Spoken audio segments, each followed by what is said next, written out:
Do you have visions of turning your side hustle into a thriving business?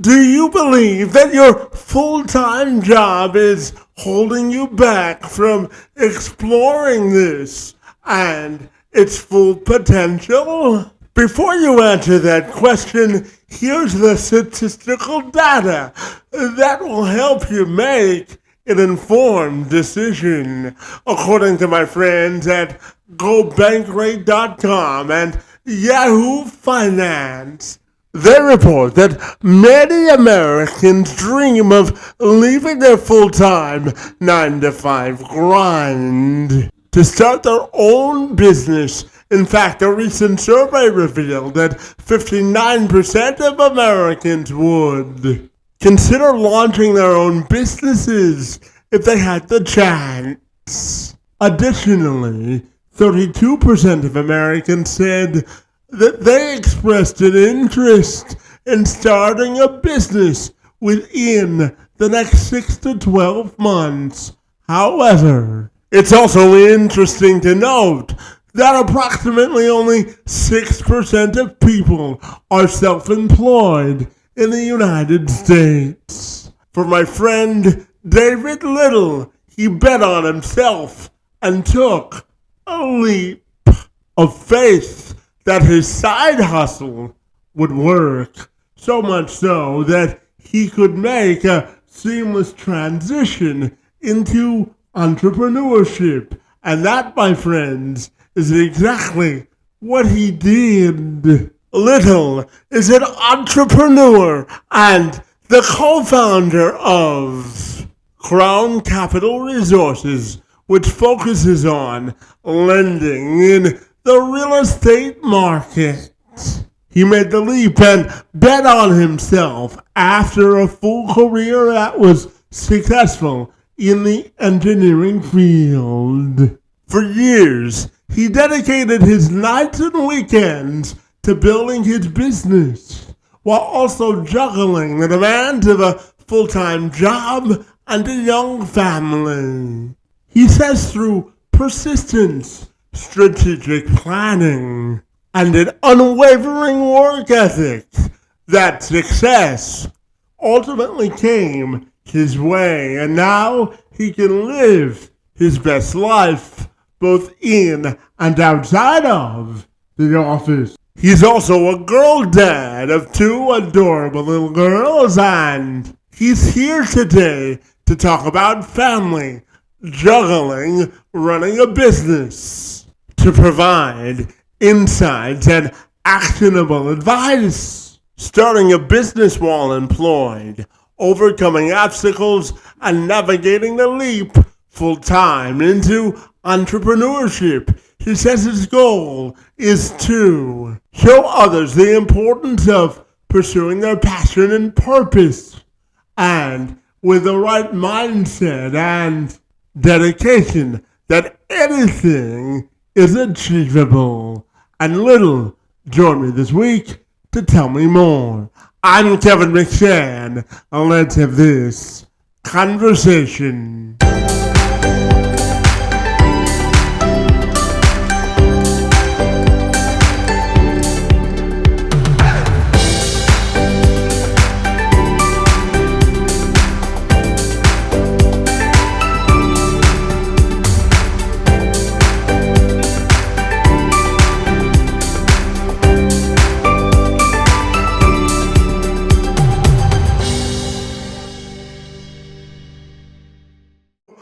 David, I'm super excited to meet you today, my friend, and I want to take a moment to welcome you to the program and learn all about your journey in entrepreneurship. Happy Wednesday to you, my friend. And thank you very much. Great to see you, buddy. Thank you. Absolutely. Now, David, I want to talk about your career pivot, my friend, because I know you had a 9-to-5 engineering job that paid you well, but wasn't necessarily personally fulfilling, and you felt that your life had a higher calling, and you wanted to turn your side hustle into a full-time job, my friend. So tell me about your passion and purpose and your story, my friend. Sure, absolutely. So my background is in petroleum engineering. It's what I got my degrees in, and it's the initial career that I pursued. Um, After doing that on a full-time basis for a few years, I started doing different real estate ventures on the side and just exploring kind of different. Started with single-family rental portfolios, and then did Airbnb, raw land development. Started looking at flipping after that, and then ultimately fell into hard money lending, which as I started exploring and running with that, I realized that that's really within the real estate realm. That's where my passion truly lied. And so I actually did both for a long period of time. I would do my engineering job during the day, and then on nights and weekends, I would, get home and I would work on my lending company. So it's me and my business partner's name is Jeremy. And so we slowly grew the company in the background for about 7 years until about 8 years, actually, until we decided to take the step, resign from the W-2 engineering job, and then pursue the lending company full time. And to answer the second part of your question, which the realization that I had was, no matter how great of a W-2 job that you can find, ultimately, what I was really seeking was the autonomy over my own time. And I had the realization that I would never have that in a corporate job. So that was one of the key realizations for me that made switching just that much easier. Yeah, absolutely, my friend. And before I ask you about Crown Capital Resources, I'm wondering your best piece of advice for anyone that's looking to making a career pivot and betting on themselves when it comes to becoming an entrepreneur. What's your best piece of advice if anyone's considering going down a similar journey? Yeah, I would say that, um, gosh, that's a great question. What my number one advice would be is to consider the route that I went down, and that is just doing both for a little while, right? And going into these side hustles, if you will, less from a monetary perspective, as in I want to make more money, and do it from an intellectual curiosity perspective, right? Trying to fundamentally answer the question, am I passionate about this role of this industry, or is this something that I love so much that I would ultimately want to do this on a full-time basis? Because for me, I really stepped around to different aspects of real estate before I found what I was truly passionate about. So if I had quit my job to do single family rentals, I don't think I would be as fulfilled as I am today doing what I'm doing. Yeah, absolutely, my friend. So tell me about Crown Capital Resources, my friend. Your company. I know it's all about lending, but let's get into the nitty gritty on how you help people when it comes to lending. My friend, what do they need to know? Sure. Yeah, so Crown Capital Resources, we're what's in the industry known as a hard money lender. And all that means is that we issue loans to people who are primarily out flipping properties. And it's considered hard money because we own a first lien position. We hold the first lien position on the property itself. So we're essentially issuing debt to a client, but we hold collateral as well. That's what makes it so secure on a business model perspective.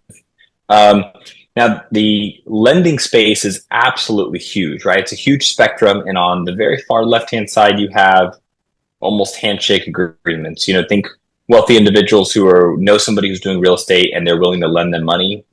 And then on the very far other end of the spectrum, you have the nationwide lenders that are, an army of people. They've got billion-dollar loan books, massive organizations. We really find ourselves in the middle, right? So we have a really decent total amount of funds that we have deployed, in the tens of millions range. But we really hyper prioritize service. But essentially what we do is we fulfill a niche in the real estate market for people who are looking for short-term financing to go out and acquire and renovate a property. And so typically our loans are on average 6 months in duration, and typically, higher interest, higher origination.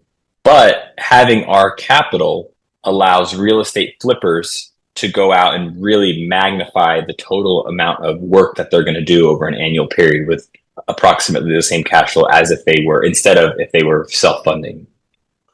Yeah, absolutely. So when we look at the landscape of real estate lending today, my friend David, I'm curious to ask you about the questions that people need to ask themselves before they go the real estate lending route. My friend, how can people have the most knowledge necessary before applying for the way that you help people?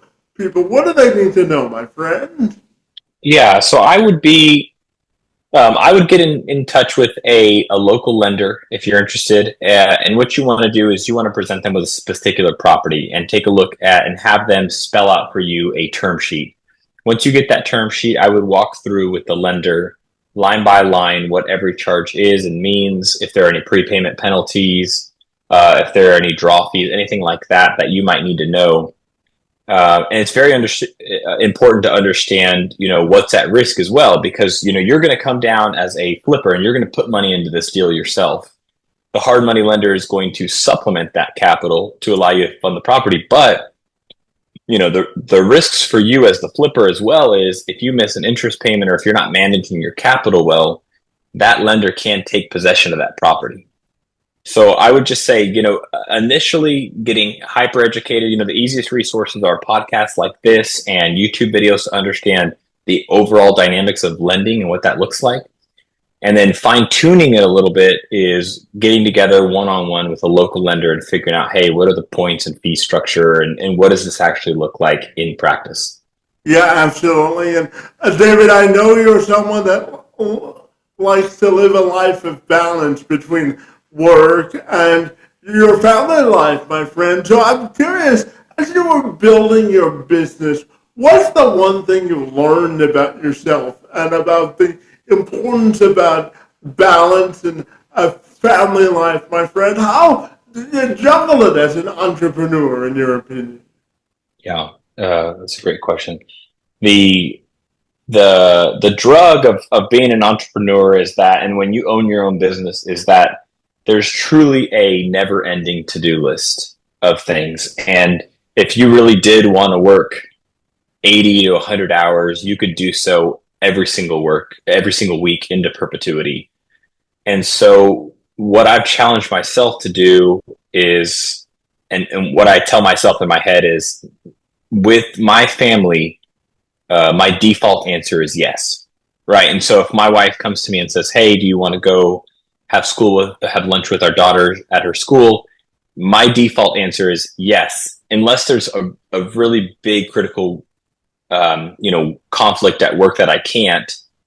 I try to prioritize my family when I can in the business, because you can overwork yourself so easily as an entrepreneur. When you work a 9 to 5, there are relatively strict working hours. If you're out there working at 7-8 o'clock, nobody else is at the office. They're not picking up the phone. But when you're an entrepreneur, like, there's always things to do. And so I would say that, especially when you're starting out, it feels like if you're not working 60, 70 hours a week plus, you're getting behind. But I would argue that, we're owning your own business and being an entrepreneur and striking out on your own. It's not a sprint, it's a marathon. And the only way you're really going to run the long race is to maintain that balance and composure and have that prioritization to what you value in life, right? And so when you're early on, that might be a different answer. For me, the stage that I find myself, that's just family for me. Yeah, absolutely. And, David, I'm curious to ask you about strategic planning and persistence, my friend, and how those two elements really helped you to make a seamless transition as an entrepreneur. Because I know as a numbers guy, you probably looked at the numbers more times than you would want to admit to me, my friend, but tell me about the power of strategic planning and persistence and how it helped you in the transition, my friend.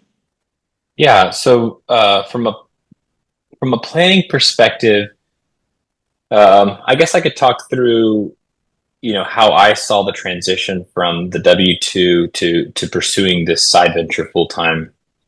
I'm very clearly a risk adverse person, as most engineers are, and so for me in particular, I very much went with the slow and methodical approach. Like I mentioned, we actually started Crown Capital Resources very early on. We started it in 2017, and I actually left my W-2 role in 2024. So there was a 7 year period where I was doing both, and I definitely took the lower risk approach in which I had a stable, long-standing business that had positive cash flow for 7 years. I could see the growth trajectory. I knew what the business looked like. I knew about some of the pitfalls. Um, and those were all known variables to me before I jumped off. And so that was the way in which I chose to do it. That was the planning and that I needed in order to know that this was the right decision, not just for me as myself as an individual, but for my family as well, because the stakes are higher once you have a family. Yeah, Yeah, and I'll say this too, Kevin. Like I have a lot of respect for the entrepreneurs that jump off early on, and they'd said, I'm passionate about this thing. I have no idea how I'm going to make it work, but I'm just going to jump off, and I just know I'll do it. I didn't do that. But certainly, I certainly have a lot of respect for those who do. yeah. And David, can I ask you about the importance of conserving your energy and prioritizing things as an entrepreneur? How important do you think that is? Yeah, there's if you've heard of it, there's something called Pareto's principle, and it basically states that 80% of the yield is going to come from 20% of the effort, and it's something that is naturally occurring even in nature, and I think it applies to business as well. I think there are key things within your business that are really going to drive growth and change over time. And I think the vast majority of people find themselves and to spend their time on busy work or what some books would call like the whirlwind, right? There's the wildly important goals, and then there's the whirlwind. And the whirlwind is the day-to-day operations that need to be done in order to just kind of keep the business status quo. And those keep your customers happy, your investors happy, the business going. But it's really the wildly important goals. It's that 20% of effort that you're putting in that is actually going to drive the business forward. And there are tons of books written on this. I don't know if you've ever heard the term, you need to be spending time working on the business and not in the business. Mm-hmm. It's essentially that same principle. So for as far as focus for anybody who's a business owner or an entrepreneur, what I would say is spend the time and figure out what in your business are the operational day-to-day items, and then what are the key things that are driving the business forward, and just making sure you take time, whether it's every single day or every single week or what that looks like, but take the time to actually cultivate the things that are going to drive your business to the next level.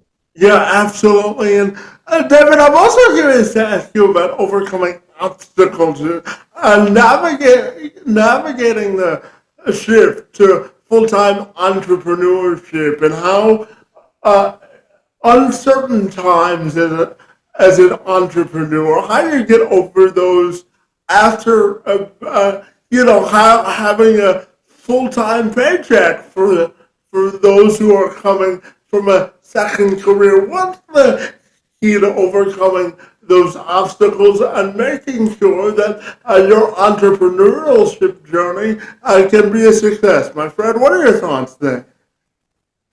Yeah, I would say that it is very easy to be overwhelmed when you start to move into a venture that is your own.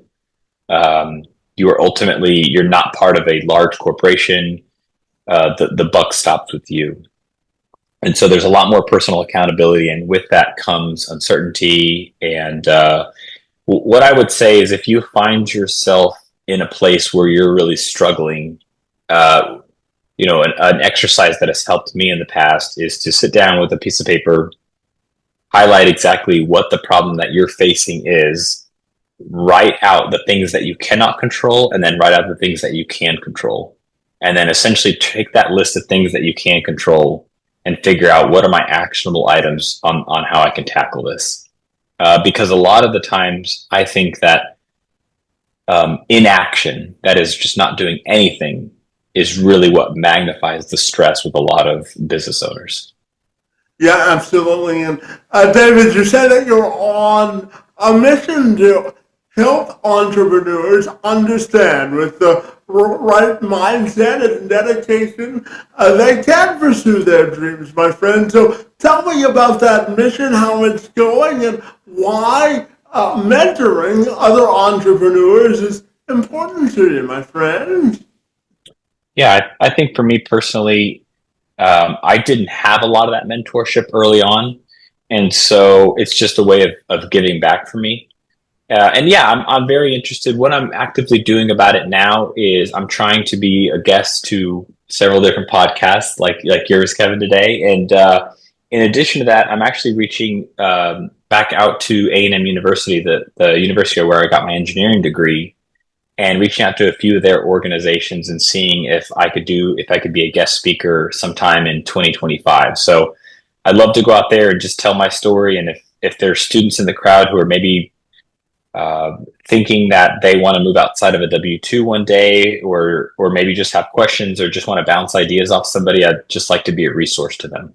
Yeah, absolutely. Life is all about giving back, isn't it? Yes, sir. Yeah.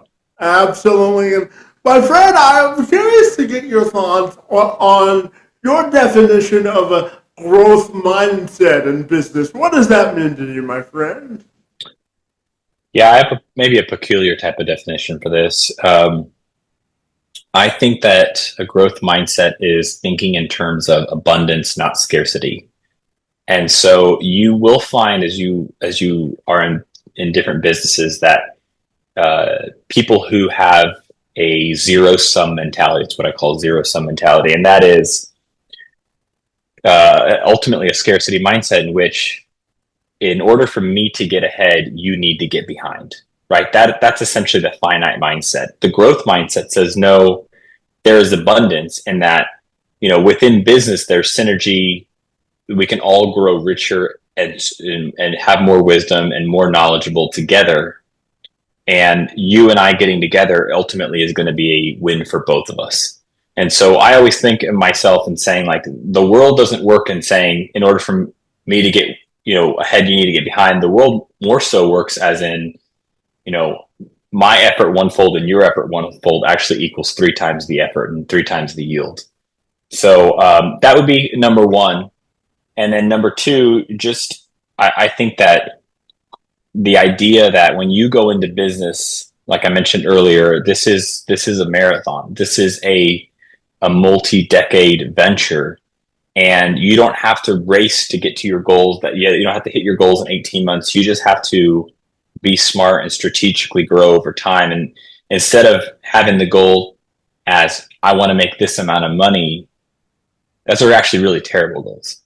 Goals should be more so, this is the life I'm trying to create, or I'm trying to grow strategically in these areas, or I'm trying to bulletproof the business. It really needs to be about bettering the business or bettering yourself. That's really how you goal set, not, and then money and wealth creation, that's a downstream effect of that, right? If you're creating value for other people, you will get wealthy in tandem. Yeah, and David, I'm curious to get your thoughts on this. Our folks over at Yahoo Finance reported last year that 59% of Americans would start a business if they had the opportunity to, but only 6% of the population in the United States is self-employed, my friend. So how do you think we can spark more interest in entrepreneurship? And are you surprised at all with those numbers? I'm fascinated to get your answer. No, I'm not surprised by them. I think I think a lot of people like the idea of starting a business but they don't like the idea of the work that it's going to take to actually start a business. And so the chasm between thinking about something and doing something about it is very large sometimes and in certain respects. So I think starting a business is a huge it can be a huge leap. If you were if you were quitting a W-2 to start a business, I could see how that would be a huge mental stretch for somebody to get their head around. But I would say that if your goal is really to start a business, the lowest barrier to entry is just trying that business out. If you wanted to do an e-commerce business, well, you could go sign up and do some e-commerce classes. So you don't have to say, I need to start a business immediately, but really your goal needs to be, let me start understanding, getting some exposure into this industry or this job and figuring out if I'm really passionate about it. But those statistics, they don't surprise me, because I know a lot of people and a lot of my friends have said, like, oh man, I can't believe it. You left the W-2 job, and I wish I could do that. And I'm like, yeah, you say that now, but me leaving is the ultimately a buildup of 7 years of work, right? So like that 7 years where I was working at night and working on the weekends and doing all that, like, you wouldn't want to do all that. You just like the end effect of saying, oh, you're able to leave. That's nice. And cashing the paycheck, right? Yeah, that's right. That's right. So, building on your last answer, what are some practical questions that you think people should ask themselves if they really are considering starting a business? Because no matter how hard you try, David, not everyone's cut out to be an entrepreneur. So, what are some practical questions people should ask themselves before jumping into entrepreneurship?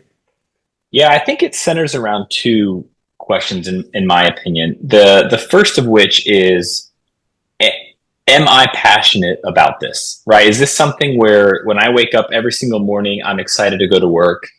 That's going to really drive you to go forward. And then the second question that you really need to try to get your head around is, what does my work-life balance look like in this industry?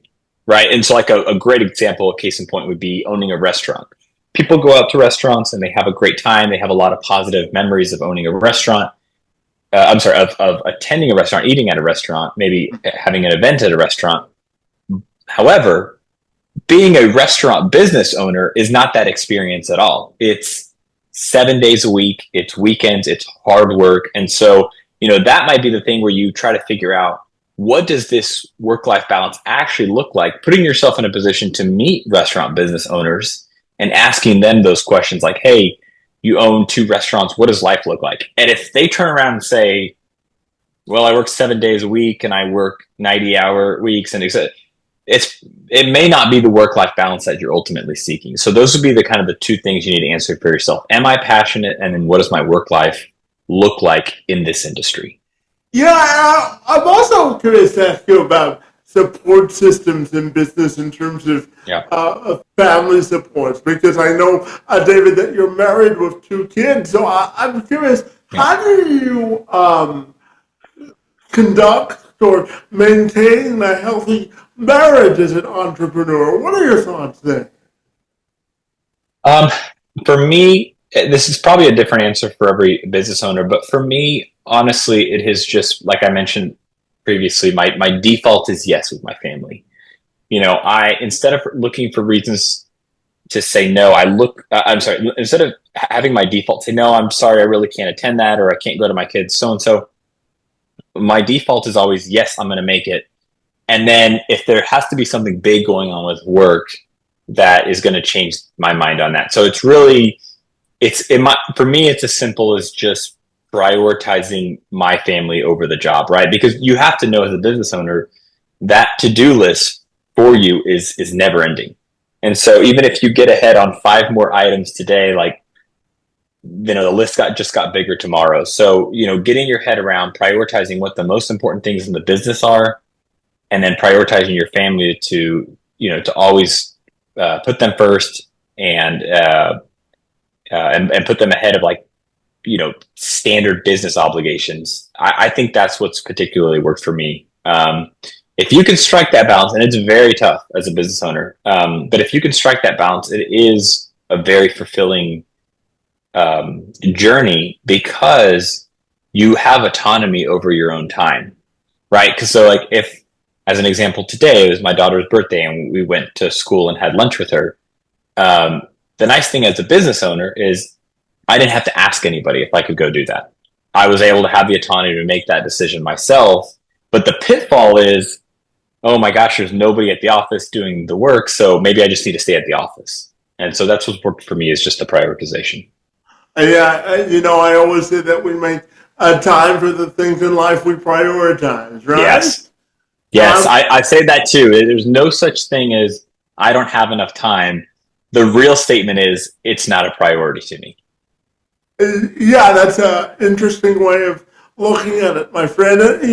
I also wanted your opinion on internal expectations because, it's my belief, David, that you can't rise to the level of anyone else's expectations if you don't rise to the level of your own. So tell me about setting a personal and professional expectations and how you go through that as a business owner, my friend.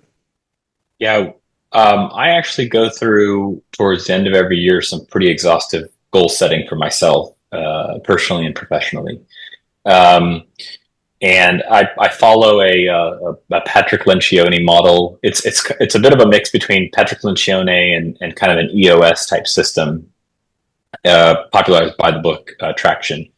But I would say what's worked for me in the past is I have goals that I set at the end of every year for the following year, and then I set up different mechanisms to track those goals over time. So in the business, an example would be, hey, I want to call 500 potential clients over the course of the year. Well, what you would do is you would just set up a schedule, and every single week, that you need to call 10 clients. And so week after week, you can look at cumulatively, am I ahead of my annual goal or am I falling behind my annual goal? So for me, it's two. So to recap, it's really two components. It's the goal setting, and then it's figuring out the way in which you can track that goal as well. Yeah, absolutely. And David, how do you think your background as an engineer has helped you as a business owner, my friend? Yeah, I think any engineer will tell you that we're typically very analytically minded, and so for me, it does help on the lending side because we're always looking at capital projections into the future and trying to estimate. And so the way the margins work in our business is since we have a income fund that we have deployed, and then we have a certain amount of notes that are funded. The more those two top line values are in alignment, the better the net margins in the business. And when we don't plan as well and there's some slippage, that effectively affects our bottom line in the business. And so for us, having that analytical mindset and being able to do the capital forecasting from the engineering world carried very well into the lending world. Yeah, and David, I know you live in Houston, my friend. So yes, tell me, why is Texas a great place to start a business, my friend? What are your thoughts there? Yeah, well, number one, it's a growing state, right? If you look at any sort of census map from a 1 year, 3 year, 5 year, 10-year perspective, you always see that Texas has, within the United States, has some of the highest growth rates. It's also a very business-friendly state to run a company in. There's not as much red tape here as some other jurisdictions, and there's a lot of different industries here. I mean, you've got oil and gas here, obviously. You've got tech in general. You've got IT. You've got a huge real estate market here. So I think there's a lot of opportunities and whatever your interest may lie, you can probably find that in Texas and also find it at scale. That's one of the things that when we talk to other hard money lenders who are in more rural geographic locations, it's a lot harder for them to grow because they're eating into a larger part of the overall, wedge of, let's call it the state of North Dakota or something like that, right? Mm-hmm. Versus Texas, that pie is so big that when we started to do our growth projections for 2025, we realized that even if we were to double our loan book, even if we were to grow the company 100%, we would still be, a sliver of the overall pie of the overall lending market just in Texas. Yeah, and David, I work with businesses to tell them about the positive benefits of hiring people with disabilities because, David, at the age of 9, buddy, I was told that I would never be able to walk Yeah. again in my life because of my disability. And, I work to highlight the benefits of hiring folks with disabilities. So tell me your thoughts on the importance of hiring folks with disabilities and the competitive advantage it can bring to a business. What are your thoughts there? Yeah. Well, I think it's just an opportunity perspective. Everybody, when you take a look at potential candidates for your role, oftentimes it's it's easy to put people in buckets and make assumptions of people, but essentially everybody that you encounter has value that they can provide to the organization, and it's key for you as a business owner to distill down and figure out what that could be. Yeah, absolutely. And from a hard money loan perspective, which I know you spend the majority of your days thinking about from a professional standpoint, my friend, what are you most excited about from an industry perspective as we enter the new year? Yeah, I think there's a renewed sense of optimism starting in 2025. What I've seen going through a few of these cycles is every time there's a presidential election, there's just a lot of uncertainty in the market, and ultimately, I think the market, does just ultimately just doesn't like uncertainty, and so with what we know is happening, January 20th, we're getting a new president. And then there's that certainty in what regulation might look like. What we've seen on our end is just more optimism, people starting to gear up to take on 2025.